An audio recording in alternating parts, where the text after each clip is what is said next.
Hello everyone and welcome to our YouTube channel trade analyser. इस channel पे हम आपको ट्रेडिंग और इन्वेस्टमेंट रिलेटेड नॉलेज प्रोवाइड करेंगे जो आपको फ्यूचर में हेल्पफुल होगी। नमस्कार दोस्तों, आज के इस वीडियो में हम सपोर्ट एंड रेजिस्टेंस ड्रॉ करना सीखेंगे। फर्स्ट ऑफ ऑल हमें मार्केट कंडीशन के हिसाब से सपोर्ट एंड रेजिस्टेंस को इम्पोर्टेंस देना है, क्योंकि सर्टेन मार्केट कंडीशन के अकॉर्डिंग ये एक दूसरे से ज़्यादा स्ट्रॉन्ग हो सकते हैं। फॉर एग्जांपल, अगर मार्केट अप ट्रेंड में है तो यहाँ सपोर्ट ज़्यादा स्ट्रॉन्ग होगा। यहाँ देखिए, हमने सपोर्ट लेवल ड्रॉ किया और रेजिस्टेंस लेवल ड्रॉ किया। अब आप बताइए यहाँ सपोर्ट ज़्यादा स्ट्रॉन्ग है या रेजिस्टेंस। आइए देखते हैं।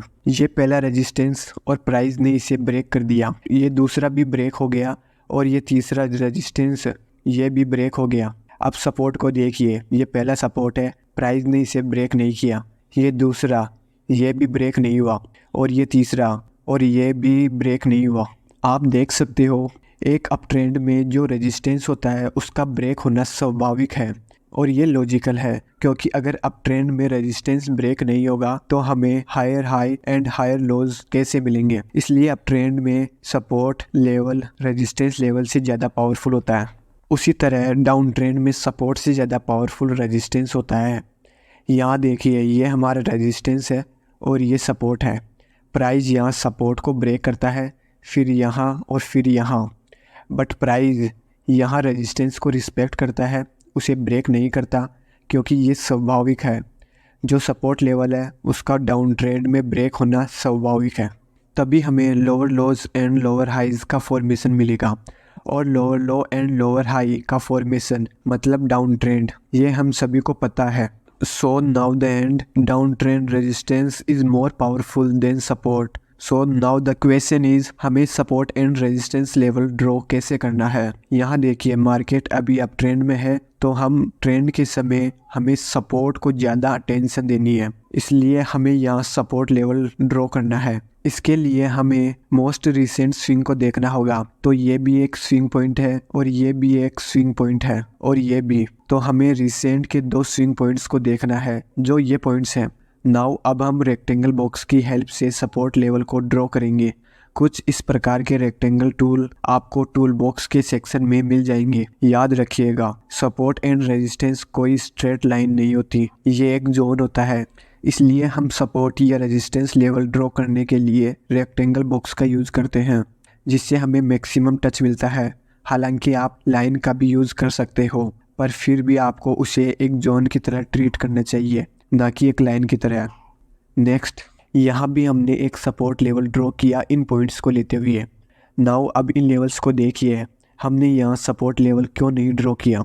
फर्स्ट ऑफ ऑल, ये हमारे करंट प्राइस से बहुत दूर है, इतने दूर का लेवल हमारे लिए अभी किसी काम का नहीं है। सेकंड, अगर प्राइस इन लेवल्स तक पहुंचता है तो क्या हम यहाँ बाई करेंगे? आंसर है नहीं, क्योंकि सपोज अगर प्राइस यहाँ तक पहुँचता है, इसका मतलब मार्केट अब डाउन ट्रेंड में है और हमें डाउन ट्रेंड में बाइंग को अवॉइड करना है, क्योंकि हमें ट्रेंड के साथ ट्रेड करना है।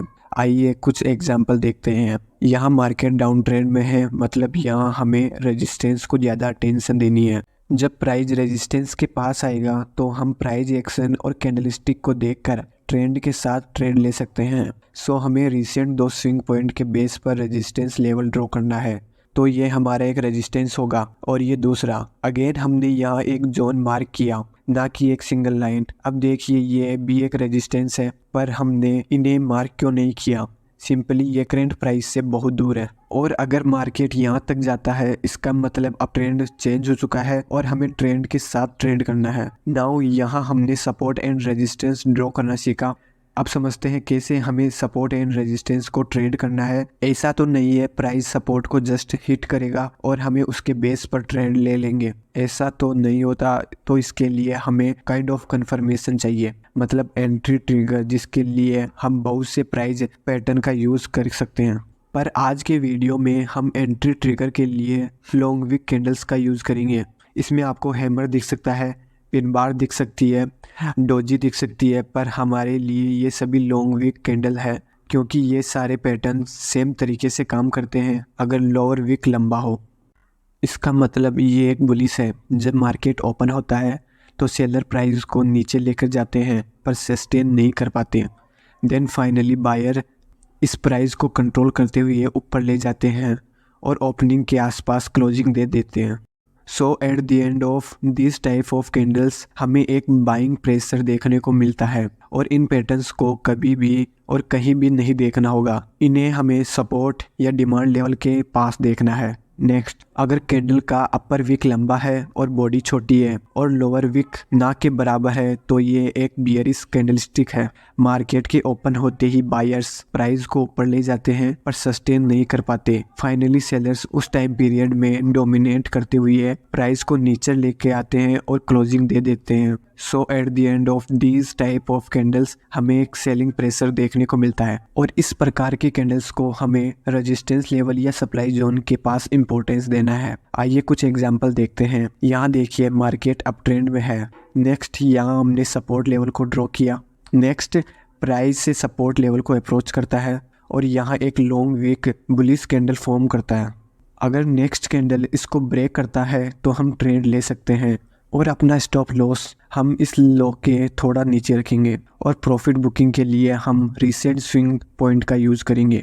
सेम उसी तरह आप डाउन ट्रेंड के समय रेजिस्टेंस पर लॉन्ग वीक कैंडल के बेस पर ट्रेड ले सकते हो। अब बात करते हैं रेंज मार्केट की। अगर करंट टाइम फ्रेम में मार्केट रेंज में है तो क्या हमें सपोर्ट पर बाई करना चाहिए या रेजिस्टेंस पर सेल? देखिए, अगर करंट टाइम फ्रेम में मार्केट रेंज में है तो हमें बिगर टाइम फ्रेम में मार्केट को देखना चाहिए। अगर बिगर टाइम फ्रेम में मार्केट अप ट्रेंड में है तो हमें करंट टाइम फ्रेम के रेंजिंग मार्केट में सपोर्ट पर बाइंग ट्रेड्स को फाइंड करना चाहिए, जिसके लिए हम अगेन लॉन्ग वीक कैंडल का यूज कर सकते हैं। और अगर बिगर टाइम फ्रेम में मार्केट डाउन ट्रेंड में है तो हमें करंट टाइम फ्रेम के रेंज मार्केट में रेजिस्टेंस के पास सेलिंग अपॉर्चुनिटीज़ को फाइंड कर सकते हैं। फॉर एग्जांपल, यहाँ मार्केट रेंज में है, हम कंफ्यूज्ड है यहाँ रेजिस्टेंस पर सेल करें या सपोर्ट पर लॉन्ग ट्रेड ले। नेक्स्ट, हम बिग टाइम फ्रेम को देखते हैं। यहाँ बिग टाइम फ्रेम में मार्केट डाउन ट्रेंड में है, मतलब हमें करंट टाइम फ्रेम में रेजिस्टेंस के पास सेलिंग अपॉर्चुनिटीज को फाइंड करना है और इस प्रकार हम बड़े टाइम फ्रेम में ट्रेंड को फॉलो करके ट्रेड ले सकते हैं। तो कुछ इस प्रकार अब सपोर्ट एंड रेजिस्टेंस को ड्रॉ कर सकते हैं और उसके बेस पर ट्रेड ले सकते हैं। अगर आपको ये वीडियो पसंद आया तो प्लीज़ इस वीडियो को ज़रूर लाइक कीजिए और अगर आपके मन में इस वीडियो से रिलेटेड कोई भी सवाल है तो नीचे कमेंट बॉक्स में ज़रूर लिखें, हम आपके सवालों का जवाब देंगे। हमारा आगे आने वाला वीडियो मिस ना हो इसके लिए हमारे चैनल को अभी सब्सक्राइब करें और बेल आइकन को प्रेस करना ना भूलें। थैंक यू दोस्तों, मिलते हैं नेक्स्ट वीडियो में।